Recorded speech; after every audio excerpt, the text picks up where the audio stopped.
In the year 8000 BC, a huge spaceship suddenly appears in the sky and begins descending over a tribal community. All the villagers immediately flee in fear except for one guy that can't stop staring at the beam of light coming out of the ship. Later in Egypt in the 1920s, an excavation is taking place at the foot of the pyramids. When an important foreign professor arrives with his daughter Catherine, one of the excavators immediately takes him to see what they've found, a series of mysterious cover stones. Meanwhile, Catherine's looking at some smaller artifacts and becomes fascinated by a gold necklace with the Eye of Ra. At that moment, the crowd begins yelling when the excavators hoist up an even bigger object, a giant circular metal ring with a jackal-headed figure buried underneath. Years later in 1994, an older Catherine is in the USA to attend a lecture by Daniel, an expert on ancient Egypt and its languages. He's telling a bunch of academics to consider his theories on how the pyramids were first constructed, but he's only made fun of and everyone leaves before he can finish. Afterward, when Daniel is trying to leave the hotel, Lieutenant Kowalski approaches him and makes him get into a car where Catherine is waiting. She offers Daniel a job without giving him any details, and when Daniel hesitates, she points out that he's been evicted from his apartment, his grants have run out, and this is the chance to prove his theories, so Daniel accepts. Meanwhile, in a peaceful suburb, two officers go looking for Colonel O'Neill, who is currently in his dead child's bedroom. It turns out his kid died while playing with his dad's gun, and O'Neill never moved on. The officers interrupt O'Neill's depression to tell him he's been reactivated. Moments later in Colorado, Daniel and Catherine enter an Air Force base under a mountain. Daniel is taken to a lab where they have the cover stones found in 1928, which Daniel finds very impressive.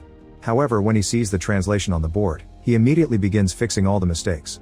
The resulting sentence says 1,000,000 years into the sky is Ra, sun god, sealed and buried for all time in his Stargate. 2 weeks later, Daniel is still working hard on translating the rest of the tablets, yet he still can't find a language that matches the symbols on them. Needing a break, he goes out to grab a drink and finds a guard reading a newspaper with an article about the Orion constellation. The picture inspires Daniel and he grabs the newspaper before running back to the lab, where he grabs a marker and starts filling in the lines between the stars of the constellation.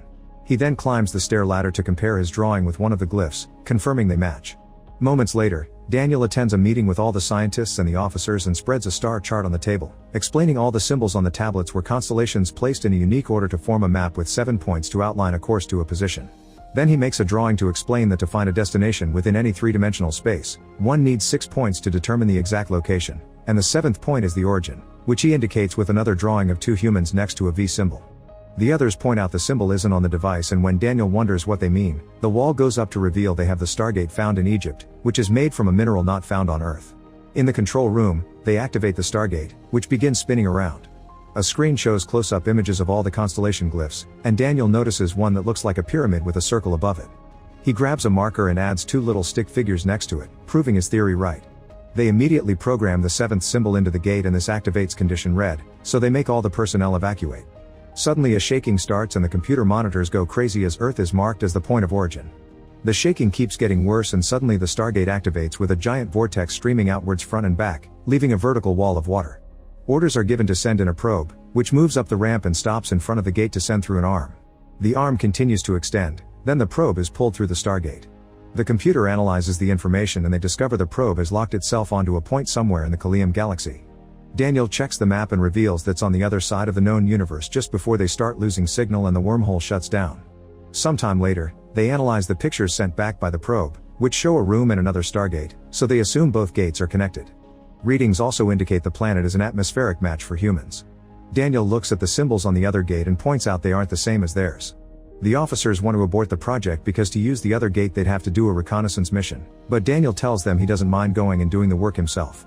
The team begins preparing for the mission, and O'Neill goes to look at the fossil of the jackal-headed man while a superior gives him a secret goal. Meanwhile, Catherine approaches Daniel to gift him her Ra necklace as a token of good luck. Once everyone is ready, the team enters the gate room, where the wormhole is already active. First they send the equipment rover, which easily goes through the vortex. Then the men cross the gate too, amazed by all the lights that surround them as they are teleported across the universe. Suddenly the team finds themselves in a very dark room with the other gate. With the help of a few flares, they inspect the room and make their way out through a corridor, where they discover the building is a replica of the Great Pyramid of Giza and they're in the middle of a desert. Daniel is supposed to realign the Stargate, but he reveals he can't do that yet because he needs an order of alignment. He had assumed this gate would also have tablets, but they aren't there, so they need to find those symbols first. The soldiers get angry with Daniel for getting them stuck here and Kowalski shoves Daniel to the ground, but O'Neill stops him before things escalate. While the team sets up camp, O'Neill goes back into the pyramid and opens a hidden panel on the rover, where he sets a cylindrical device and begins arming it to make a bomb. Once it's done, he adds a timer, pausing when he sees someone approaching. He closes the panel as Kowalski announces the camp is ready. Back in the camp, the other soldiers bother Daniel and throw his suitcase out on the dunes for getting them stuck here. Daniel starts the tedious task of picking his stuff up, only pausing to get a snack. While he looks around, he notices some large animal paw prints in the sand and starts to follow them, which takes him to a large creature munching on desert vegetation. The animal has a harness, but there aren't any people around. Daniel approaches the animal and gently pets it, offering his candy. At that moment O'Neill and the others arrive and tell him to stay away from potential danger, but Daniel tells them the harness indicates it's domesticated. However, the arrival of the soldiers spooks the creature and causes it to start running away, getting its harness entangled with Daniel's feet.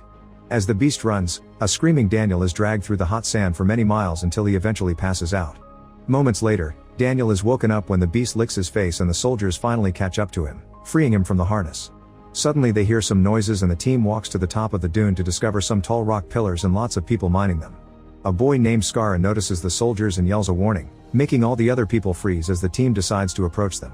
When the people see Daniel's necklace, they all bow to him. O'Neill approaches Scar to shake his hand as a sign of peace, but Scar yells and runs away. One of the soldiers scans the mineral that is being mined and discovers it's the same mineral used for the gate. At that moment, Scar comes back bringing the leader Kasuf with him. Kasuf says a few words and bows, but although Daniel recognizes some of the sounds, he can't understand him. Then Kasuf's daughter Shorai and other women offer the team some bowls with a drink. In return, Daniel gives Kasuf some candy, which he hesitantly bites and finds delicious. Thanks to this exchange, the team is invited to stay with them. O'Neill accepts but also makes sure to tell the soldiers that stayed in the camp to secure the area. Moments later, the team is walking through the desert with the caravan until they reach an expansive stone city. When Daniel sneezes because of his allergies and blows his nose, the others find it amusing, and Scar even takes his handkerchief as a joke. Once they're inside the city, all the people bow again as they reveal a large disk of the Eye of Ra. Daniel explains that the people think that the Egyptian sun god Ra sent the team here. Suddenly all the people begin running around and O'Neill gets a call from camp, but it can't be heard because of all the static. At the camp, the soldiers are getting surrounded by a sandstorm, so they decide to pick up their things and run inside the pyramid. In the city, people are running to the gates to close them up. Thinking they're being captured, the soldiers run after them and punch a few people before taking 2 men hostage. Scar cuts in to take O'Neill to the top of the wall, where he shows him that a sandstorm is approaching. O'Neill finally understands the citizens had only been protecting the city and tells the team they're going to be stuck here for a while. In the evening, the citizens throw a big party and the team is given some new food to try. Daniel tries a weird-looking animal and is delighted to announce it tastes like chicken. Afterward, Daniel tries to communicate by drawing some Egyptian symbols on the sand, but Kasuf immediately obliterates the writing with his foot, apparently drawing the symbols is forbidden. Then Daniel is taken to another room, where they clean him up before leaving him alone. Suddenly Shorai comes in and begins undressing, making Daniel freak out. He explains that's not necessary and tries to make her leave, but outside Kasuf is waiting for them to do the dirty. Not wanting to insult Kasuf or get Shorai in trouble, Daniel takes her back into the tent and waits around to make it seem they're busy. Daniel draws the pyramid on the sand and Shorai adds a circle to it, revealing she's seen the circle before. Daniel convinces her to take him to it. Meanwhile, the soldiers in the pyramid still can't make the radio work. Suddenly a bright light shines down on the pyramid and everything starts to shake. A huge spaceship appears above, slowly engulfing the pyramid until it's completely covered. The soldiers get nervous and with their weapons out they spread out to investigate, however something begins attacking them in the darkness. One by one the soldiers are knocked out without a single noise until there's only one man left. He falls to the ground and when he turns around he sees a guard with Anubis face. This mysterious person and another guard drag the soldiers into another room, where there's a glowing sarcophagus from which a hand comes out. Back in the city, Scar sees O'Neill smoking and is impressed by the fire. O'Neill gifts him the lighter and some cigarettes, and Scar tries to smoke by copying O'Neill only to end up coughing. Then Scar tries to grab a gun, but O'Neill slaps him away and Scar runs out in fear. In the meantime, Shorai takes Daniel to a cave where they find a bunch of earth glyphs written on the wall. Daniel begins reading them in the Egyptian he knows, and Shorai corrects his pronunciation, which finally allows him to learn the local language. Back to O'Neill, he asks Scar and the other boys about Daniel by making hand gestures to describe him. The boys just keep copying the gestures without understanding, but when O'Neill mentions chicken and pretends to sneeze, Scar finally understands and offers Daniel's jacket to its creature, which begins tracking the scent and everyone follows it. Minutes later, O'Neill finds Daniel in the cave, and Daniel begins explaining everything he's learned from the writing. A space traveler escaped from a dying world looking for a way to extend his own life.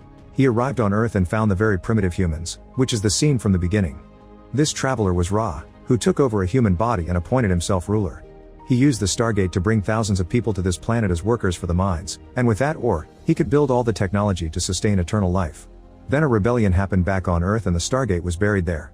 Wanting to avoid another rebellion here, Ra outlawed reading and writing so people wouldn't remember the truth. While Daniel talks, Kowalski is looking around the cave and finds a round stone like the one in the center of the Earth Stargate.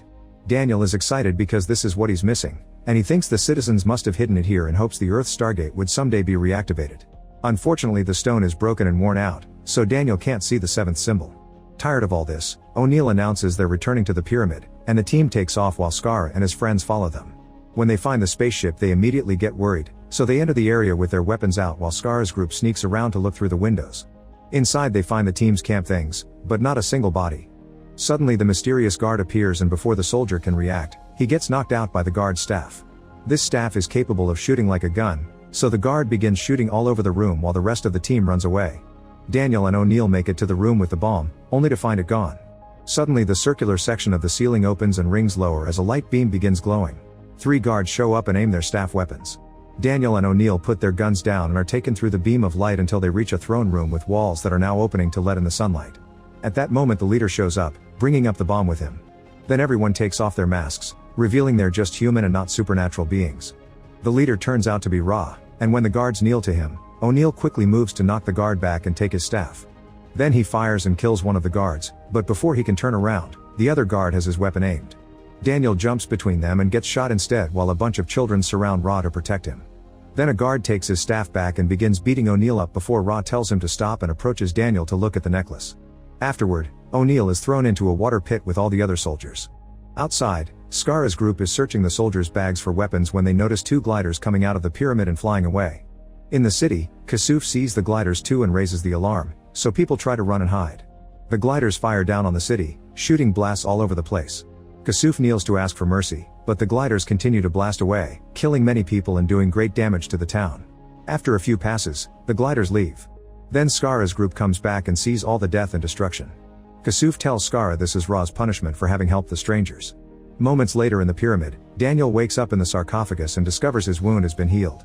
When he comes out, the sarcophagus closes on its own, and a kid with a cat comes to check on Daniel before running away. Daniel follows him until he arrives at Ra's chambers. When Daniel asks if he had been dead, Ra explains he chose humans precisely because their bodies are easy to repair. He says they shouldn't have reopened the gate because now he'll send the bomb back with a shipment of the special mineral that will increase the bomb's destructive power 100-fold. He created civilization, but now he wants to destroy it for their betrayal and prove he's the only god, starting by taking Daniel's necklace. In the cave, Scar and his group go looking for Shorai to tell her that Ra has called for an assembly with an execution. However, Shorai proceeds to share the story Daniel revealed so they can finally know the truth about their people. Moments later, all the citizens surround the pyramid for the assembly. Ra and his guards appear wearing their masks and they give Daniel a staff, ordering him to kill the soldiers. At that moment, Shorai, Skara, and the boys mingle in the crowd. Skara uses the lighter to reflect the sunlight and get Daniel's attention, showing him that they've got the soldiers' weapons. Catching on the plan, Daniel pretends he'll kill his friends only to turn around and shoot the throne instead. The boys shoot their weapons too and everyone begins running around in panic as the guards shoot their staffs at them. A few people die in the process, including one of the soldiers, but everyone else gets to escape. However, moments later, the team gets stuck in a sandstorm and Daniel collapses. Luckily, Skara and his friends show up, helping Daniel up before they guide the team out of the storm. Eventually they reach a cave where everyone is hiding. Skara shows the soldiers the weapons they recovered, and O'Neill wants to take them all back. Kowalski says the boys could help them fight and this makes O'Neill furious for no reason, so Daniel makes him talk about the bomb. O'Neill explains he had secret orders to track down signs of any possible danger and if he found any, he had to blow up the Stargate. Daniel tells them about Ra's plan and points out it's Earth's gate that poses the threat and should be shut down, but Daniel still hasn't got the 7th symbol so they can't do that. O'Neill promises he'll intercept the bomb before it can be sent through. Meanwhile, Ra is furious because his guards failed to capture the team, so he puts a special device in his hand and proceeds to use it to kill a guard in a slow and painful way. Back in the cave, Daniel learns that everyone thinks Shorai is his wife. When he asks her about it, Shorai explains he didn't tell anyone that Daniel didn't want her, and to prove her wrong Daniel kisses her. The next morning, Daniel finds Skara making a drawing of their victory. Seeing the 3 moons, Daniel tries connecting them and realizes this is the symbol for this planet and therefore the point of origin. Now they can go home. Afterward, the group goes to the mines where the citizens are being used as slaves again and shoots a guard, causing Kasuf and his people to panic. Daniel rushes to take the guard's mask off, revealing it's just a tyrant human slaving them and not a god, shocking everyone. In the pyramid, the guards are getting the bomb ready.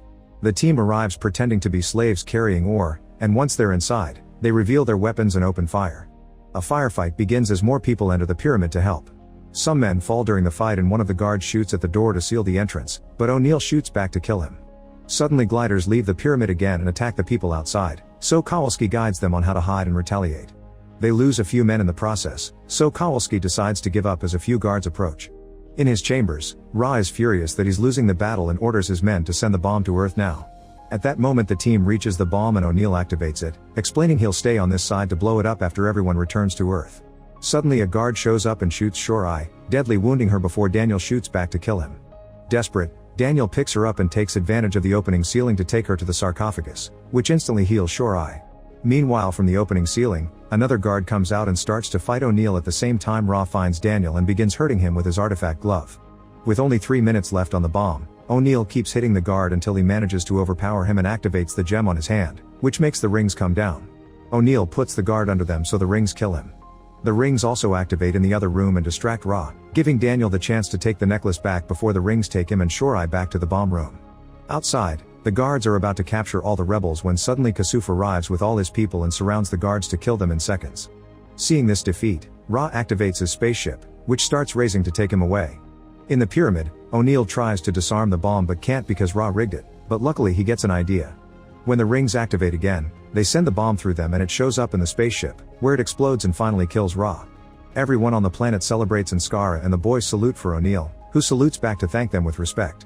Moments later, Daniel activates the Stargate and gives the necklace to O'Neill so he can take it to Catherine because he's decided to stay here with Shorai. The soldiers cross the gate and through the bright lights, they finally go home. Make sure to subscribe and turn on notifications so you can watch more videos like this. Thanks for watching.